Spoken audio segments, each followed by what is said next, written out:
नमस्कार, मैं नेहा विश्वकर्मा। नजर डालते हैं दिन भर की तमाम खबरों पर एक्सप्रेस अंदाज में। आज मध्य प्रदेश के दौरे पर प्रधानमंत्री नरेंद्र मोदी बीजेपी के कार्यकर्ता महाकुंभ को किया संबोधित। बोले, मोदी यानी हर गारंटी की पूरी गारंटी। वहीं भारत और अमेरिका की सेनाओं के बीच आज से 2 सप्ताह के संयुक्त युद्धाभ्यास शुरू। भारत के 350 से अधिक सैन्यकर्मियों ने लिया हिस्सा। गाजियाबाद में हिंडन वायुसैनिक हवाई अड्डे पर भारतीय ड्रोन शक्ति प्रदर्शन। रक्षा मंत्री राजनाथ सिंह ने किया प्रदर्शनी का उद्घाटन। चुनावी तैयारियों के बीच सीएम गहलोत का जोधपुर दौरा। कई विकास कार्यों की सौगात, वोटर्स को साधने की कोशिश।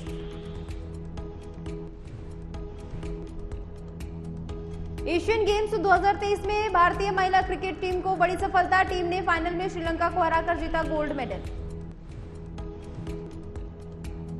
वहीं पैगंबर मोहम्मद विवाद के बाद पहली बार दिखी Nupur Sharma. The vaccine war team के साथ नजर आई शर्मा।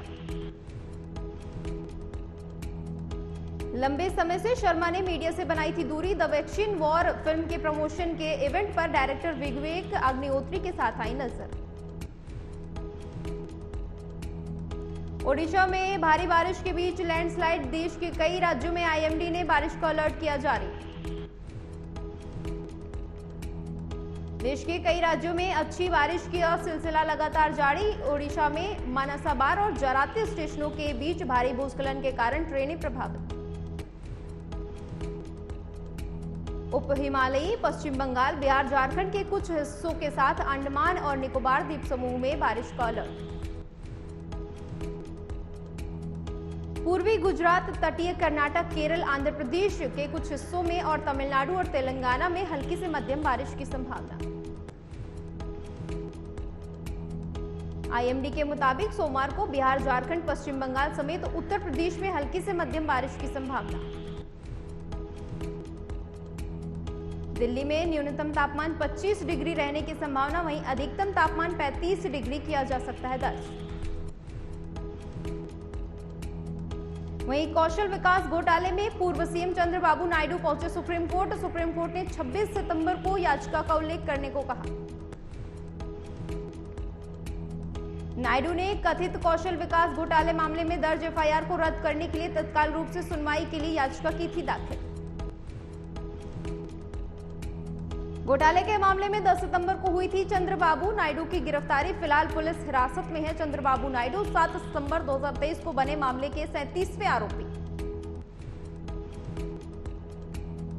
और महिला आरक्षण बिल को लेकर केंद्र के खिलाफ कांग्रेस ने खोला मोर्चा। देश के 21 शहरों में कांग्रेस पार्टी करेगी प्रेस कॉन्फ्रेंस। संसद के विशेष सत्र के दौरान लोकसभा और राज्यसभा से महिला आरक्षण विधेयक बहुमत के साथ हुआ था पारित। कांग्रेस ने केंद्र पर लगाया विश्वासघात का आरोप। कांग्रेस महिला आरक्षण विधेयक को बिना देरी के तत्काल प्रभाव से लागू करने की कर रही है मांग। पवन खेड़ा ने किया ट्वीट। और मध्य प्रदेश के उमरिया जिले में नेशनल हाईवे के पास बड़ा हादसा। तेज रफ्तार कार पेड़ से टकराई, 5 लोगों की हुई मौत। 30 से 35 साल के बीच सभी मृतकों की उम्र। मौके पर पहुंची पुलिस ने शवों को कब्जे में लेकर पोस्टमार्टम के लिए भेजा। और महाराष्ट्र के नागपुर से हैरान करने वाला मामला आया सामने। कार की हेडलाइट को लेकर हुआ विवाद। एसआरपीएफ जवान ने शख्स को मारा थप्पड़, शख्स की गई जान। थप्पड़ लगने के कारण जमीन पर गिरा व्यक्ति आनन फानन में लोगों ने अस्पताल में पहुंचाया। डॉक्टरों ने मृत घोषित किया। रूस से 18 महीने की लंबी लड़ाई ने पश्चिमी देशों को तोड़ा हौसला। जेलेंस्की एक बार फिर से जुटा रहे समर्थन।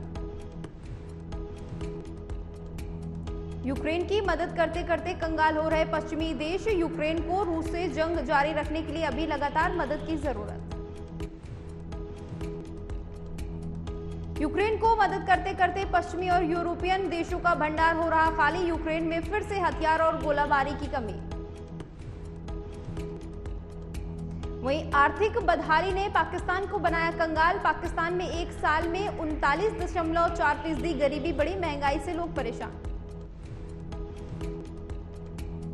पाकिस्तान की कुल जनसंख्या 23 करोड़, गरीबी में जीवन यापन कर रहे हैं करीब 9.5 करोड़ लोग। पाकिस्तान का आर्थिक मॉडल लाचार।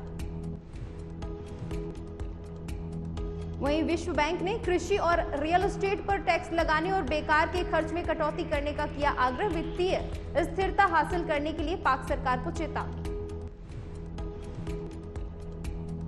वहीं अमेरिका में बना दुनिया का दूसरा सबसे बड़ा मंदिर 183 एकड़ में फैले स्वामीनारायण अक्षरधाम में 10,000 मूर्तियां स्थापित, दुनिया भर के आकर्षण का केंद्र बना मंदिर। 14 साल में बनकर तैयार हुआ मंदिर, करीब 12,500 स्वयं सेवकों का मंदिर निर्माण में अहम योगदान। 8 अक्टूबर को किया जाएगा उद्घाटन। भारतीय संगीत और नृत्य रूपों का नक्काशी सहित प्राचीन भारतीय संस्कृति को दर्शाता है मंदिर, विश्व का दूसरा सबसे बड़ा मंदिर। वहीं दक्षिण चीन सागर में ड्रैगन की दादागिरी जारी। दक्षिण चीन सागर में चाइना ने लगाया फ्लोटिंग बैरिकेड, मामले में फिलीपींस ने दिखाया आक्रोश। फ्लोटिंग बैरियर के जरिए समुद्री इलाके पर कब्जा और फिलीपींस की नौकाओं को क्षेत्र में प्रवेश करने से रोकना चाहता है चाइना। नाराज फिलीपींस की नौसेना ने की पुष्टि। फिलीपींस तटरक्षक के प्रवक्ता ने चाइना की कड़ी निंदा। वहीं पंजाब से लेकर कनाडा तक गैंग वॉर की आशंका। सुखदूल सिंह के साथ ही अर्शदीप डल्ला को भी मारने का प्लान। बीते दिनों हमलावरों ने सुक्खा को 9 गोलियां मारकर उतारा था मौत के घाट। सुक्खा की हत्या के बाद से पंजाब से लेकर कनाडा तक हाई अलर्ट। पंजाब और कनाडा में गैंग वॉर की आशंका गहराई। सूत्रों के मुताबिक लखबीर सिंह रोड़े के टारगेट हैं गोल्डी बराड़, लॉरेंस बिश्नोई, जग्गू भगवानपुरिया के गुर्गे। अलर्ट पर सुरक्षा एजेंसियां। और एशियन गेम्स 2023 में भारत की हॉकी टीम ने उज्बेकिस्तान को बुरी तरह से हराया। टीम इंडिया ने 16-0 से जीता मैच। भारत की ओर से 3 खिलाड़ियों ने दागे हैट्रिक। हॉकी में भारतीय टीम ने किया कमाल की शुरुआत। एशियन गेम्स के पहले दिन भारत और उज्बेकिस्तान के बीच खेला गया हॉकी का मैच। टीम इंडिया ने की धमाकेदार जीत। भारत ने दूसरे क्वार्टर में भी दबदबा रखा कायम। अभिषेक और मनदीप सिंह ने किए 2 फील्ड गोल। मैच में भारत की हाई टाइम तक बनाई पकड़। एशियन गेम्स 2023 में भारत का जलवा बरकरार। भारतीय men's 10 metre air rifle team ने जीता चीन का में पहला गोल्ड। भारत को शूटिंग में कुल 3 मेडल मिले। इससे पहले भारत ने एशियन गेम्स के पहले दिन जीते थे 1 और सिल्वर और ब्रॉन्ज। भारत के नाम कुल 8 पदक। रुद्राक्ष, बाला साहेब पाटिल, दिव्यांश सिंह पवार और ऐश्वर्य प्रताप सिंह तोमर ने 10 मीटर एयर राइफल में जीता गोल्ड मेडल। और एक दूजे के हुए राघव चड्ढा और परिणीति चोपड़ा। शादी के लुक में सामने आई तस्वीरों ने जीता फैंस का दिल। लोग कर रहे जमकर तारीफ। तस्वीरों में परी जैसी खूबसूरत दिख रही हैं परिणीति चोपड़ा। वहीं क्रीम कलर की शेरवानी में राघव चड्ढा का लुक हो रहा है वायरल।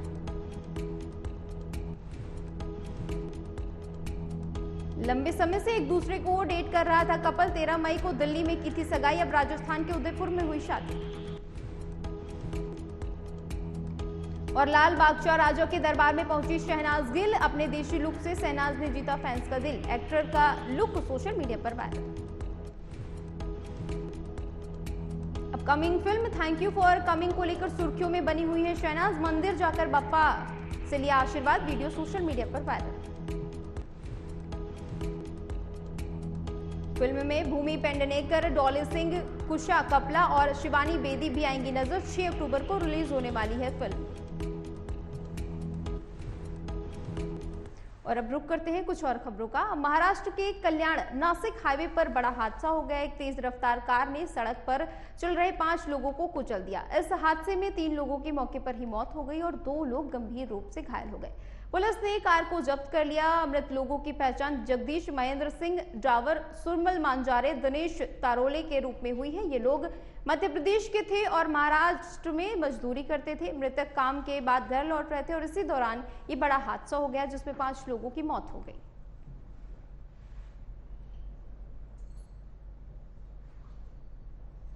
आगामी विधानसभा चुनावों से पहले राष्ट्रीय स्वयंसेवक संघ ने लव जिहाद और जबरन धर्मांतरण की रोकथाम के लिए एक बड़ा प्लान तैयार कर लिया है। संघ ने अब एक डबल डोज फॉर्मूला निकाला है जो गैर हिंदुओं को भी अपना बनाना चाहता है और अपने कोर एजेंडे को भी नहीं बचाना चाहता है। संघ ने धर्मांतरण और लव जिहाद को रोकने के लिए एक बड़ा प्लान तैयार किया है। लखनऊ के सरस्वती शिशु मंदिर में आरएसएस प्रमुख मोहन भागवत के साथ हुई बैठक में धर्मांतरण और लव जिहाद को रोकने पर चर्चा हुई। इस संचालन में मोहन भागवत ने खुद को बताया कि यूपी में नेपाल से सटे इलाकों में जबरन धर्मांतरण के लगातार मामले सामने आते रहते हैं। विशेष रूप से बहराइच, महाराजगंज, बलरामपुर और श्रावस्ती में नेपाल सीमा से लगे गांवों में ये सब सुनियोजित तरीके से चल रहा है। धर्मांतरण को लेकर उठे सवालों के बाद आरएसएस प्रमुख मोहन भागवत ने कहा कि शहरों के साथ गांवों में भी फोकस करना चाहिए। इसके लिए हिंदू समाज को जागरूक करने की जरूरत है।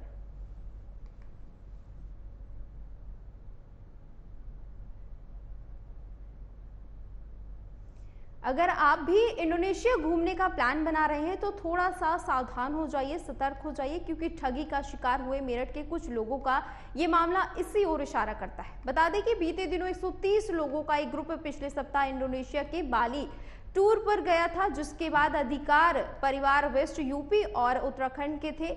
बता दें कि सब लोगों ने हफ्ते भर खूब मौज मस्ती की, लेकिन खुशनुमा टूर तब खटास में बदल गया जब वापस अपने देश लौटने के लिए होटल से चेकआउट करने लगे। लेकिन अचानक से होटल के बाउंसर्स ने बस को घेर लिया और सभी टूरिस्ट को जाने से रोक दिया। कारण पूछने पर पता चला कि सभी के रूम की चेकिंग की जा रही है कि होटल की किसी प्रॉपर्टी को तो कोई नुकसान नहीं हुआ है। थोड़ी देर में रिपोर्ट आई कि 2 रूम के टॉवल गंदे हैं, 2 रूम के कप गायब हैं, 1 रूम में चम्मच गायब है और 1 रूम से कुर्सी भी गायब है जिसकी टांग भी टूटी हुई है।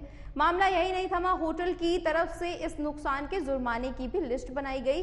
और आपको आगे चौंका देगी खबर, जिसमें एक टॉवल गंदा करने के लिए इंडोनेशिया की करेंसी में 96,000 रुपए की एक कुर्सी, 1 चम्मच और 2 कप के 1,60,000 रुपए का जुर्माना देना पड़ा। बता दें इतना ही नहीं, एक कुर्सी तोड़ने का भी आरोप यात्रियों पर लगाया गया, जिसके लिए 12 लाख रुपए तक का जुर्माना देना पड़ा। इसके साथ इस वीडियो में इन तमाम पर्यटकों की ठगी की दास्तान भी सुनाई गई है।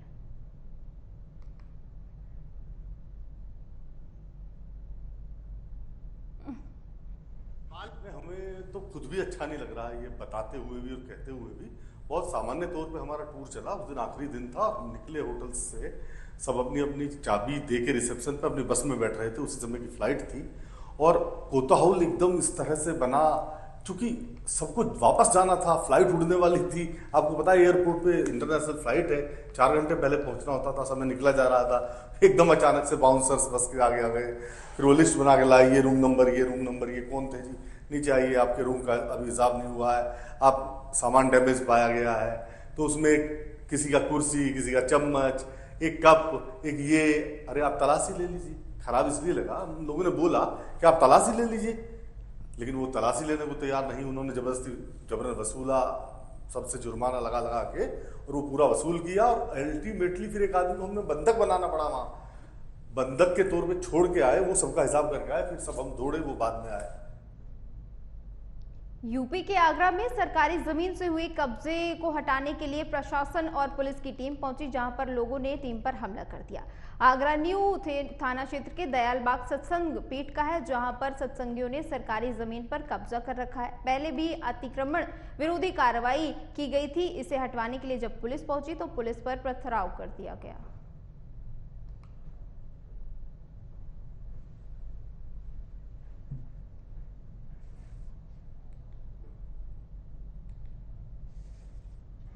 विभाग के द्वारा यहाँ पर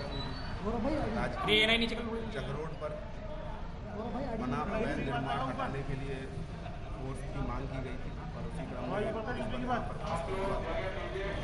यहाँ पर रेवेन्यू विभाग की कार्रवाई में बाधा डालते हुए कुछ लोगों ने इस तरह का पथराव करने के लिए, अरे आईडी कागज बढ़ा रहे हो यार, नीचे करो थोड़ी, अरे चुप हो जाओ मुझे। तो इन्होंने बातचीत करने के लिए मना कर दिया। इनको यहाँ पर मौजूद रेवेन्यू विभाग और पुलिस के अधिकारियों के आपस की बातचीत से ये निर्णय लिया गया कि इनको पक्ष पेश करने के लिए कुछ वक्त दिया जाए और उसके बाद ही निर्णय लिया जाए। अभी इसकी कुछ लोगों को चोट लगी है, बहुत सीरियस चोट लगी है, तो आवश्यकता। खबर यूपी के गाजियाबाद से है, जहां पर पुलिस ने एक नकली दवाइयां बेचने वाले गिरोह का भंडाफोड़ किया है। पुलिस ने इस मामले में छापेमारी कर 4 आरोपियों को गिरफ्तार किया है, जिनके कब्जे से 20 डब्बे नकली ऑगमेंटल, 625 क्यू, 10 डब्बे अल्ट्रासेट, 26 रबर की फर्जी मोहरों के साथ 4 मोबाइल फोन भी बरामद किए गए हैं। पुलिस ने इस पूरे मामले का खुलासा करते हुए बताया कि शंकर राम नामक का एक शख्स कोटद्वार से नकली दवाइयां मंगाकर गाजियाबाद के मेडिकल स्टोर पर अच्छे मुनाफे में बेचता था और इसके शागिर्द इसका साथ देते थे। ये सभी लोग स्वास्थ्य के साथ खिलवाड़ कर रहे थे और नकली दवाइयों का खरीद फरोख्त कर रहे थे। इस मामले में सभी 2 आरोपी शंकर राम और सरफराज की गिरफ्तारी के प्रयास जारी हैं।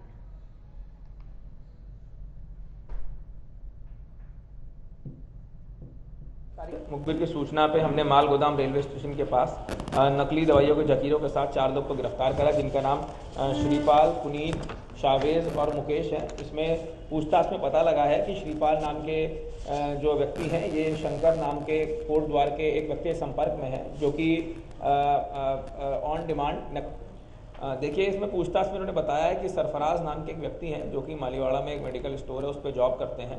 ये भी वांछित भी हैं। ये ऑन डिमांड शावेज से बातचीत करके शावेज को अपनी रिक्वायरमेंट बताया करते थे। शावेज आगे पुनीत के थ्रू श्रीपाल को बताया करते थे और श्रीपाल इसमें शंकर नाम के व्यक्ति, जो कि कोटद्वार के रहने वाले हैं, जो कि अभी वांछित हैं, उनसे ये दवाइयों का ऑर्डर करते थे। इसमें हमें अभी 2 दवाइयाँ मिली हैं, जिसमें ऑगमेंटिन नाम के ब्रांड नेम और साथ ही साथ अल्ट्राटेक के ब्रांड नेम की नकली दवाइयाँ मिली हैं, जिस पे ये भारी मुनाफा कमाते थे। इसका जो MRP है 2040 रुपये एक डब्बे का ऑगमेंटिन का है, जिसको ये डाउन द लाइन 400, 430 और 490 रुपये में बेचा करते थे। साथ ही साथ अल्ट्रा। खबर यूपी के गाजियाबाद से है, जहां पर बीते दिनों फार्म हाउस में हुई चोरी की गुत्थी सुलझाने के लिए पुलिस पहुंची। पुलिस ने बड़ी कार्रवाई करते हुए 4 आरोपियों को दबोच लिया है। साथ ही उनके कब्जे से चोरी किए गए AC, 2 आउटडोर बैटरी, इसके साथ ही इन्वर्टर, एक मोटर पंप भी बरामद किया है। पुलिस ने खुलासा करते हुए बताया कि आरोपी निर्माणाधीन फार्म हाउस में रंग रोगन की मजदूरी करने गया था। उसके बाद उसने वारदात को अंजाम दिया और अपने शागिर्दों के साथ सामान को बेचने की फिराक में घूमता रहा।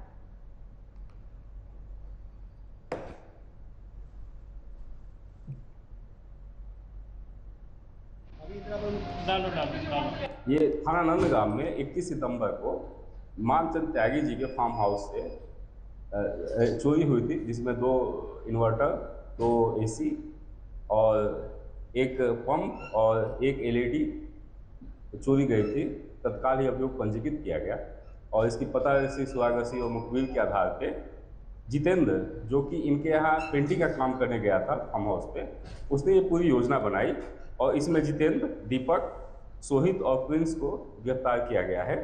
इनके पास से 2 AC और 2 इन्वर्टर, 2 बैटरी। खबर यूपी के मथुरा से है, जहां पर बाग बहादुर चौराहे के पास पर्यटन विभाग का साइन बोर्ड गिर गया। गनीमत ये रही कि कोई भी राहगीर उस वक्त बोर्ड के पास से नहीं गुजर रहा था। बता दें कि ये शहर का सबसे व्यस्ततम चौराहा माना जाता है। गनीमत ये रही कि उस टाइम बरसात हो रही थी और कोई भी राहगीर बरसात के कारण सब दुकानों में कहीं ना कहीं छुपे हुए थे। अगर कोई साइन बोर्ड के नीचे आ जाता तो एक बड़ा हादसा हो सकता था। घटना के 1 घंटे बाद बुलडोजर साइन बोर्ड हटाने के लिए पहुंचा। इतने में भारी जाम की स्थिति हो गई थी।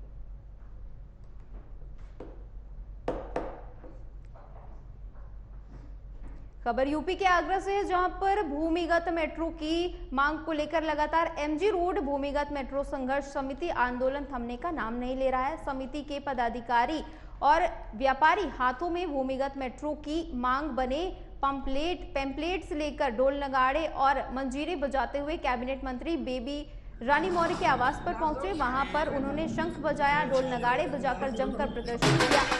ढोल नगाड़ों की आवाज सुनकर कैबिनेट मंत्री बेबी रानी मौर्य अपने आवास से बाहर आई और व्यापारियों से मुलाकात करके उनकी बात सुनी।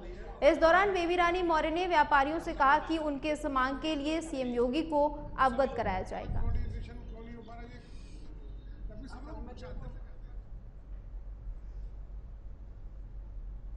मिली है, उसके लोग मिलने आए हैं।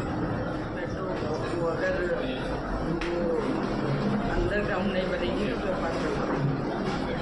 यातायात भी लगता है प्रभावित होगा। खबर यूपी के मुरादाबाद से एक बड़ी घटना सामने आई, जहां पर एक युवक ने छात्रा को अपने झांसे में फंसाकर दुष्कर्म की घटना को अंजाम दिया। दरअसल ये पूरा मामला सोनकपुर थाना क्षेत्र का है, जहां पर गांव का ही एक युवक शादी का झांसा देकर दुष्कर्म की वारदात को अंजाम दिया। वो पिछले 2 साल से लड़की को अपने झांसे में फंसाकर रखा था। इसके साथ ही पुलिस ने आरोपी के खिलाफ मामले में कार्रवाई करते हुए केस दर्ज कर लिया है।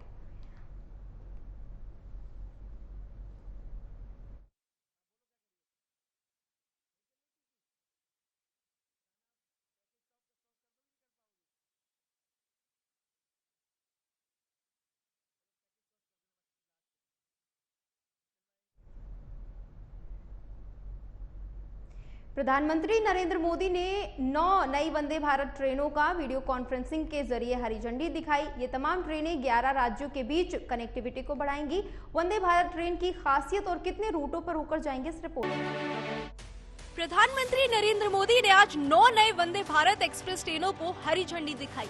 ये ट्रेनें 11 राज्यों के धार्मिक और पर्यटन स्थलों को आपस में जोड़ेगी, जिनमें राजस्थान, तमिलनाडु, तेलंगाना, आंध्र प्रदेश, कर्नाटक, बिहार, पश्चिमी बंगाल, केरल, ओडिशा, झारखंड और गुजरात शामिल हैं।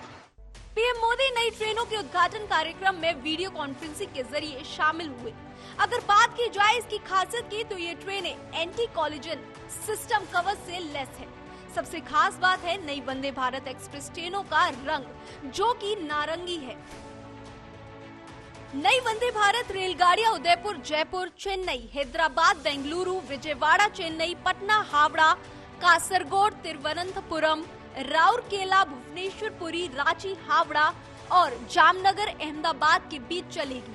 ये ट्रेनें देश भर में कनेक्टिविटी में सुधार और रेल यात्रियों को विश्व स्तरीय सुविधाएं प्रदान करने के प्रधानमंत्री के दृष्टिकोण को साकार करने की दिशा में एक कदम है। वंदे भारत ट्रेन अपने संचालन के मार्गों पर सबसे तेज गति वाली ट्रेन होगी और इससे यात्रियों का काफी समय बच सकेगा। इन नई सीरीज की वंदे भारत ट्रेनों की नोच पर अलग डिजाइन बना है। ब्लू और व्हाइट कलर में मेक इन इंडिया के लोगो वाला शेर ऑरेंज सर्किल में जंप कर रहा है। इसके अलावा इन ट्रेनों में 25 बदलाव भी किए गए हैं। राउरकेला, भुवनेश्वरपुरी और कासरगोड, तिरुवनंतपुरम मार्ग पर वर्तमान की सबसे तेज ट्रेन की तुलना में वंदे भारत ट्रेन से संबंधित गंतव्यों के बीच यात्रा के समय में लगभग 3 घंटे की कमी आएगी। इसी तरह हैदराबाद बेंगलुरु के मार्ग पर 2.5 घंटे से अधिक, जबकि तिरुनेलवेली मदुरु चेन्नई मार्ग पर सफर में 2 घंटे से अधिक समय बचेगा। वंदे भारत ट्रेन के जरिए रांची हावड़ा, पटना हावड़ा और जामनगर अहमदाबाद के बीच यात्रा का समय इन गंतव्यों के बीच वर्तमान में उपलब्ध सबसे तेज ट्रेन की तुलना में लगभग 1 घंटे कम हो जाएगा। इसी तरह वंदे भारत से उदयपुर जयपुर के बीच यात्रा का समय करीब आधा घंटा कम हो जाएगा।